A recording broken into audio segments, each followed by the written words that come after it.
in a way, it's like cooking in a kitchen, but way more advanced, and you have to get it right. You have to get all the material properties right, or if you're wrong on any of the parameters, then you risk losing your entire multi-million dollar, billion-dollar spacecraft. What's up, everybody? Welcome back to Awesoming's podcast, where we highlight people pursuing their definition of, you guessed it, awesome. So buckle up and get ready for some more success story adventures and failures from Kentucky's tech and entrepreneur community. Hey y'all, welcome back to the Awesoming podcast. We've been in hiatus for a little bit, working on a couple other projects. Most importantly, the Unbridled Spirit Volume 2 book. So if you don't know anything about that, it is a collection of stories from Kentucky's most successful entrepreneurs. And if you email g@awesomeinc.org, I'll make sure to follow up with you and get you a discounted copy, because it's been a really fun project that our team has worked on. But that being said, now we're getting back to what we love doing, and this is sharing stories, sitting down with entrepreneurs across our state. And today, I'm sitting down with someone who was actually on the set and in the movie of Top Gun 2, and he will be humble about it. His name is Matt Shea, and he is with Canopy Aerospace, was a former 5-across pitch contestant, did excellently, had one of the better trivia questions about burning flesh, I believe, and heat, and that was pretty interesting. But we're going to be talking about things that are way over my head, and really just the cool innovation that's coming in our state, mostly in the aerospace, the aeronautical, all the things that are above my head. But Matt, this is where I stop talking and I let you get to brag on yourself. So would you mind giving the good folks who are tuning in today a quick background on you, who you are, what you studied, how the heck we ended up here today, and maybe just a little teaser about what your company solves? Yeah, sounds great, Garrett. Thanks for having me. Good to see you again. And so going into my background, started out, born in Nashville, lived there for a couple of years. So grew up in California for a little bit, Southern California, until I was about 12. And then family ended up moving out here to Lexington, where I ended up going to Beaumont Middle School, went to Delmar High School right down the road, and then ended up going to UK. So pretty local to the community here. Had gone to school initially because I wanted to go into law enforcement at EKU. That's where I had started, and then quickly transferred. Realized that I wanted to join the Air Force after, so ended up going to UK, did the Air Force ROTC program there, graduated, commissioned, and then went in as what's called a combat systems officer. So those are air crew members that manage, operate, employ weapon systems, electronic warfare, and do all the mission planning, navigation. So ended up in Pensacola, Florida for about 2 years there, doing some training. From there was assigned to my aircraft, the B-52. So ended up being a B-52 Weapons Officer. So was based out of good old Northwest Louisiana for about 4 years. From there, deployed a couple times, did Southeast Asia, flew some nuclear deterrence missions out there, and then was quickly deployed again to the Middle East, where we were supporting a lot of the counter-terrorist operations out there. Did that for another 6 months, and then came back. And then for my last assignment, spent time in Europe as a Air Liaison Officer. That was more so advising U.S. and NATO forces, taking my operational and tactical knowledge and integrating that into longer term military strategy out there, and then also leading some smaller tactical ground teams out there. So that was about 2 years ago. Got out, ended up making a career pivot. So the best way to do that for military members was to pursue an MBA and try to figure out the business side of things. And I wanted to pursue the commercial side and the civilian side. So ended up applying to MBA programs, ended up in Chicago for the last 2 years, where I came across the opportunity that is Canopy today. So had spent some time figuring out what I wanted to do, but had joined an incubator program out of DC called FedTech, where they look at a lot of federal lab technology from 3 or 4 letter agencies, and was assessing different markets, different opportunities there, looking at if there was something I could solve there on the market. So that's where I was introduced to the space side, NASA, and quickly understood what was going on in the market there, just from speaking to the folks at NASA who have been developing spacecraft systems for the last few decades. And so we were introduced to the team there that's been developing heat shields for the last few decades, anywhere from your ICBM missile systems to your reentry capsules, and then your space shuttle program, the thermal tiles on there, and then your reusable rockets and hypersonic platforms and systems today. So very quickly, we got kind of an understanding there that there was a pretty large market opportunity for developing and manufacturing thermal protection for a lot of spacecraft systems. So right now we're in a new space race 2.0. Yeah, so going back to the moon there, we're in a new hypersonic race as well. So a lot of things happening in space over the next decade, a lot of spacecraft systems being built, and as part of that, the supply chain needs to support that as well. So started speaking to space companies, did a lot of market research, customer discovery, and just found very quickly that there was a problem in the market today, manufacturing supply chain problem. And so started the company about a year ago in October, put together a small startup team during business school, started doing additional market research, engaging with customers, getting letters of support, letters of intent. And from there, fast forward into the summer, raised a first round of funding, about $2 million there. So closed that up in August, mostly from institutional investors, some high net worth angels there. So got some pretty strong backing there. And then from there, just having kind of heads down, full build mode, trying to build out the core team and then getting the initial factory set up. But at the same time, in September, we also joined the Techstars LA cohort, which was 12 companies, split of 6 space companies, 6 general industry companies. And that was what I've been doing for the last 3 months. Been out in LA, which is why you haven't been seeing me around, but was out there developing kind of the business model, engaging with customers, and then also developing some newer strategy that we're working on now. Matt, I just want to freaking scream, and you're hilarious. You are so humble. You just said your entire background. Yeah, super casual. I did this. Well, first off, man, thanks for your service. Really appreciate it. I know a lot of our good folks in Kentucky are just grateful for all of our service members. And also the fact that you just dropped half of the nuggets you did so casually, it's so impressive. But we'll leave maybe some of the background for a second. We'll come back to it. Also want to highlight the fact that you just said, hey, we got admitted to Techstars. And again, if you don't know what that company does, they help scale programs. And they're, I'd say, one of the highest caliber companies that helps startups grow and accelerate very quickly in our nation. So, man, hats off to you and the team for what you guys have been able to be a part of, and really excited to hear about your growth coming quickly and already closing that first round. That is super solid stuff. Yeah, thanks. Super cool. Yeah. Well, hey, that's what I'm here for, man. I'm your biggest cheerleader. So I said it earlier that you were on the set of Top Gun 2. That might have been a bold-faced lie, and so I apologize. But one of the things that you mentioned is the hypersonic plane, and you mentioned some of the heat shield technology earlier when you were talking about what Canopy does. Would you mind giving some frame of reference again? I think most people by now have probably seen that movie. So can you make maybe some correlation to what they saw on TV to what you do?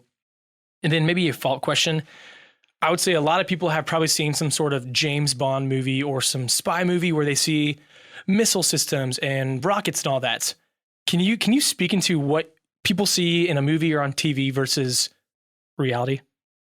Yeah, of course. That's a good question. So what Canopy does is we develop and manufacture thermal protection systems. The acronym in the industry it's known for is TPS or heat shields. And so when an aircraft or a spacecraft travels anything above Mach 5, it enters hypersonic speeds. And so that's fast. when you're entering these hypersonic speeds, you get a lot of air friction. And so things start to get really hot. You need thermal protection that's lightweight and that can survive those temperature ranges. And so the start of the class of thermal protection came out of going to space and coming back. So when you're re-entering the atmosphere, you're often re-entering at Mach 15, Mach 20, right? 20 times the speed of sound. 20 times the speed of sound. Yeah, depending on how far out you go into space and come back. So if you're looking at, some terms, you can start getting familiar with on the space side, LEO, low Earth economy. So that's going out to about 1,200 miles or so outside of orbit around the Earth. Okay. When you're approaching, re-entering the atmosphere, you're around Mach 15 to 20. Pretty fast, but it can also get faster too. A recent example, like the Orion spacecraft, which is a re-entry capsule that went to the moon and came back, that approached speeds of Mach 32, so 32 times the speed of sound, or about 25,000 miles an hour. Gosh, 25,000 miles an hour. Yeah, so I can't even fathom that. Oh my gosh. Yeah, so if you can imagine, right, you have this new space economy, space race. We're trying to be an interplanetary species and go to different planets. Well, anytime you come back to Earth, you're entering at extreme speeds. And so it doesn't look as easy as the movies make it. You have to have these critical systems, heat shields that are lightweight enough, that are strong enough to actually survive re-entry, and then can protect everything that's inside, whether it's people or a payload and things like that. So it's a pretty critical material that we identified last year that a lot of the commercial space industry needs. So rocket systems, reusable rockets, re-entry capsules. There's a new class in space called in-space manufacturing, where we're going to go manufacture things in space, microgravity, and bring that stuff back down to from space. So cool. Have you been to space yourself? Not yet. Not yet. I like that. Not yet. Okay, cool. Well, you keep talking about re-entry is part of the issue just with the science. You come in and your spacecraft or your plane is super hot, and so it's about the material that keeps, again, like you mentioned, the people inside or the payload cool, or is it actually about procuring? I think that's the right word. The right materials to make a re-entry easier. Yeah, can you speak into that a little bit as well? Yeah. So the immediate problem in the industry is supply chain. Okay. No one knows how to make it commercially. The ones that do are your large aerospace companies, right? Your Boeings, Lockheeds, SpaceX. They're able to vertically integrate, hire NASA, work with NASA, and develop a lot of these manufacturing and material processes in-house. However, the problem with that is it's not a horizontally integrated solution for the rest of the industry. The supply chain doesn't exist. When a newer early stage space company wants to go develop a spacecraft, they have to go to NASA and they have to get NASA to teach them how to make the right heat shield material, use heat shield material that's qualified, that has flight heritage, that has flown. And it's a very difficult material to make. And it's like, in a way, it's like cooking in a kitchen, but way more advanced, and you have to get it right. You have to get all the material properties right, or if you're wrong on any of the parameters, then you risk losing your entire multi-million-dollar, billion-dollar spacecraft. Gosh, dude, that is wild. I'm just blown away that we even having this conversation. I feel like I've just gotten some government clearance that I've never had before, so that's super cool. Well, let me ask this. So you mentioned, again, your background with being in the Air Force, and you spent some time abroad in Asia and in the Middle East, and you also networked with people. You went to that accelerator in DC. What was maybe that pivotal conversation, or the thing that was your aha moment that made you say, I really want to spend time solving the problem that exists within this market? Or I experienced this with my time in the Air Force, or something in that vein. I could be way off, but what was maybe that one moment that you realized, hey, there's a very big problem here and I want to help solve this? Yeah, so 2 points on that. The first one is being part of the mission. And then the second point is the whole market and problem that needs to be solved. So on the mission side, on the personal side, what was very compelling to me was, well, I'd flown in aircraft, very complex systems that required a very robust supply chain. A lot of commercial industry went into developing the aircraft systems and all the systems that supported the military. So by leaving the military, I was always looking for a way to still contribute to the mission, as well. So this is more my way of indirectly supporting aerospace, defense, right, and the rest of the commercial industry by plugging back into that supply chain of a critical material. And so space it's considered a new warfighting domain, right? Defensive, offensive operations that will happen in the future. So I don't think it'll get to like the scale of Star Wars, things like that. But there's a lot of opportunity in space right now, and the U.S. as a country wants to secure that. So by being able to contribute to that mission, I think was something that hit home for me. On the market opportunity side, as we were researching the market, trying to understand what the problem was, I think I had a few calls last year around this time, and they were with space companies that said, "Hey, I would buy material from you today because we have no way of getting it." Wow. And it's critical to our system. We've raised a lot of capital, but we would have to build out an entire process, and we didn't realize that. So by coming online and developing the actual manufacturing base for it, we can actually solve a lot of problems across aerospace and space. But then as we were developing that strategy and developing the manufacturing framework for that, we also uncovered, well, there's a terrestrial market too. Terrestrial market being things like automobiles, right? Heavy industrials, electronics, and the medical industry.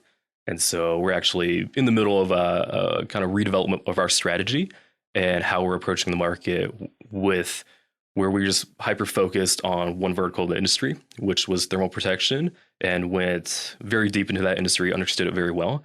But at the same time, found that, well, we're developing a platform which is design and development using 3D printing, additive manufacturing, to actually 3D print materials that can be used across a number of different industries as well. Dude, you're so smart. I love this. Well, let me ask this. What is, your business model? How are you guys going to scale and make company? Is it just B2B transactions, or is there some software component that your team is developing? Do they blend together? Yeah, we might talk about that. Yeah, so at the core, we are advanced manufacturing. The business model is developing and manufacturing material. So by 3D printing it, initially we can get rid of a lot of the initial costs. Okay. Because the way it's made today is that you're using small batch process manufacturing, you're using injection molding, casting, things like that, which at the very end, you still have to do CNC machining. You have to cut off a lot of material. It's a lot of material waste, and it takes a long time because these are very low density porous materials. They have very low RPM rates when you machine them. So it can take hours to even a whole day to machine a small part. So by introducing 3D printing, which is a newer technology for ceramics, then you can additively build it up and have lower material waste. But then you can also reduce a lot of your lead time as well.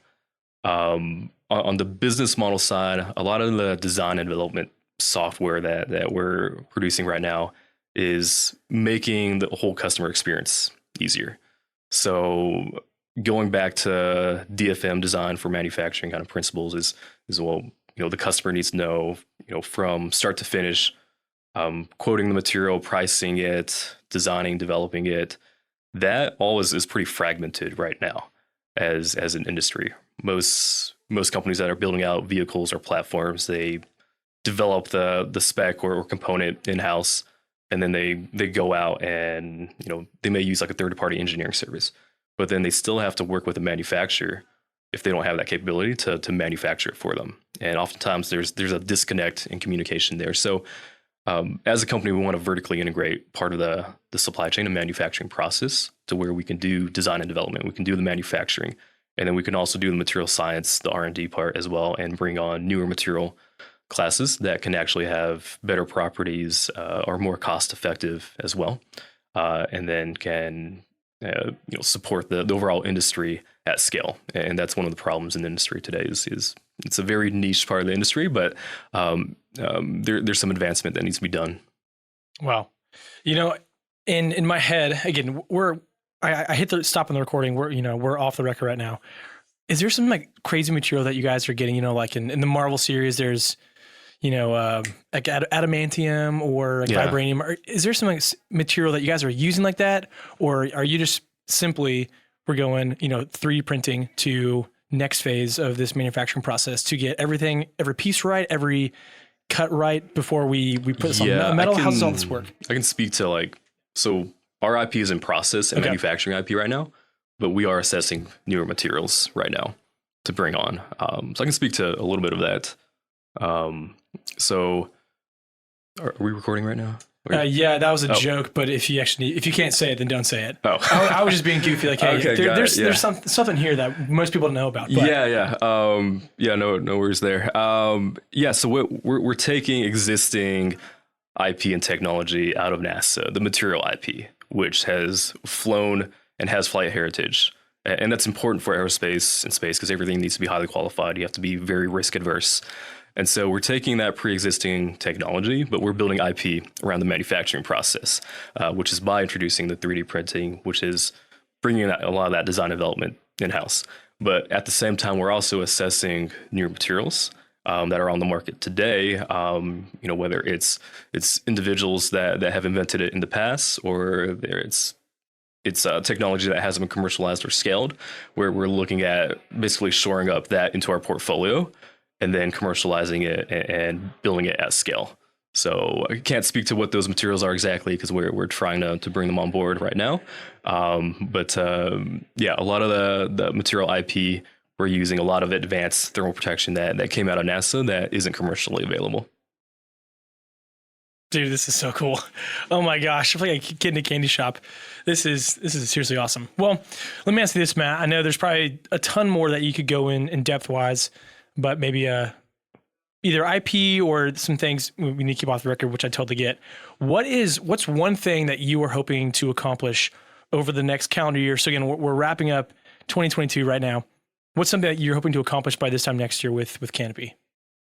Yeah, so over the next year, we'd like to build out the expanded core team. So making some full-time hires right now, which, as you know, and a lot of startup founders know, hiring is one of the most difficult things. So building the team right now, we have a lot of fractional members, really good advisors, mentors, but really want to prove out with our first round of funding, we can build the team that's going to build out the rest of the company and go on to raise more funding. So hitting the milestones there on hiring, building the team. The second one would be overall business development. So converting our letters of intent right now, potential customers we have to revenue. So we're getting to qualification in Q2 next year, actually manufacturing material that can be used with space vehicles. So selling to them, getting to revenue early on as a space company. And then overall getting to that next round of funding because space is very capital intensive, but we're developing a different manufacturing model where we can actually cash flow a lot quicker by expanding into other markets, which we're still developing that strategy right now, but planning to raise a bit more capital in the next 2 months to extend our runway, and then late next year raising a much larger round to bring on additional 3D printers, equipment, and expand the team and really accelerate the space industry and then also the whole hypersonic timeline as well for the U.S. Dude, that's amazing. Can you, off the record, or off the cuff is actually the correct phrase. So off the cuff, what is, this is me just being curious, what's one of your favorite memories of being in the Air Force? Flying a plane, maybe share as much detail as you know you're allowed to with maybe like some cool mission you were on or a cool piece of technology that you were able to get your hands on. All right. Yeah. So I'll start with a personal kind of more fun story and then a professional kind of mission story that I felt really proud of. So on the kind of the fun side in the Air Force, we have these things as being part of air crew, these things called roll calls. So usually every Friday or other Friday or so, we'd get together, share stories, poke fun at each other, drink a little bit. But, those were really good times because, we would go out, fly missions during the week, and we'd come back and, all hang out in the bar. But the kind of heritage of a roll call comes from World War II when they would actually, do these roll calls, but it was more so, hey, like who made it back from a mission? So they would call out names, things like that. And you basically have a drink, pour a drink out for someone. But that's evolved into more of a social aspect now these days. But that was, what was really, really great about the Air Force was building up that morale, that team mentality. So it's definitely something I miss there. On the kind of the cool mission side, I'd say probably one of the missions from the Middle East when I deployed there was coming back from a mission, and I'll keep it more kind of vague. Yeah, totally understandable. Coming back from a mission, a bunch of ISIS terrorists had taken over an oil field out there, and so we were tasked to basically eliminate all the enemies out there, and got on station there and assessed the whole situation. And we had come back with it was kind of a slower day. We didn't drop most of our munitions earlier on, so we had basically like a full load of 2,000-pound bombs, 500-pound bombs, and basically got cleared to engage and destroy all these targets out there. But it was an oil field, and when you blow those things up, you get a lot of fire, a lot of smoke. So did all that in one pass and successfully cut off ISIS from funding a lot of their operations with oil, because they would go take over oil fields and then they would go and sell that to other countries and make a profit off that. And at one time they were making hundreds of millions of dollars. Wow. In a year, just funding their operations with that. So cutting off their funding, their supply chain, that was a very compelling and just a cool mission to be a part of. Yeah. Dude, you're badass. I gotta say it. That's awesome, man. Well, again, hope it doesn't, hope it carries a lot of weight, but just even hearing that story, man, thanks so much for the work that you've done and all of our service members. It definitely does not go unrecognized. And dude, you're a freaking hero. That's awesome. So appreciate you, Matt. And then last question, again, we're talking about being an entrepreneur in the state of Kentucky. Some of our team, we were on a news spot a few weeks ago, and just talking about the work that we do. We're talking about aerospace and TPS systems and going Mach 32 based off people from Kentucky. Like that's not what people think about. They think about Bourbon basketball, maybe being barefoot in parts of the state. Yeah. Like that's people's stereotypes outside of Kentucky. Also a fan of those things. Yeah, well, me too. I'm currently barefoot. But what prompted a Kentucky guy to start a company here? What has kept you in Kentucky? So I know you travel. You spent some time in LA and other accelerators. But what keeps you in Kentucky? Why did you start a company in Kentucky? And what spurs you on as a Kentuckian to continue doing this work?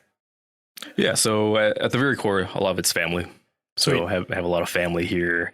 My wife is from here as well, so all of her family is here. So easier starting a company, putting roots down here, and then I'm doing a lot of traveling back and forth right now between here, California, Colorado. But for now, it's a good home base. Being able to just come home to see the family. I have a 4-year-old son as well, so trying to spend as much time growing up and contributing to the family. So I think that's the most important thing is. Starting a company is great, being very mission focused, solving problems for the world. But I think you always have to put family first. And that's what I'm hoping I'm doing a good job at that, always trying to do better at it. But that's what's kept me here over last year. That's awesome. Well, Matt, dude, you're a stud. Appreciate the time. And thanks for the work you're doing. And I can't wait until we get together again and you say, yeah, I just spent, 6 weeks up in space. Get at me. Yeah. Thanks for having me, Garrett. Well, that's it, guys. Thank you so much for checking out this episode of Awesome Wings Podcast. And another quick thank you to Lee Rosevear and a few members from our community who provide the music that you hear in this show. Lastly, give us a follow on Instagram, Facebook, all that jazz. Or even better, come on down to our space. Come be a part of our community and get plugged in, and let's start something awesome together. You guys rock. We'll see you next time.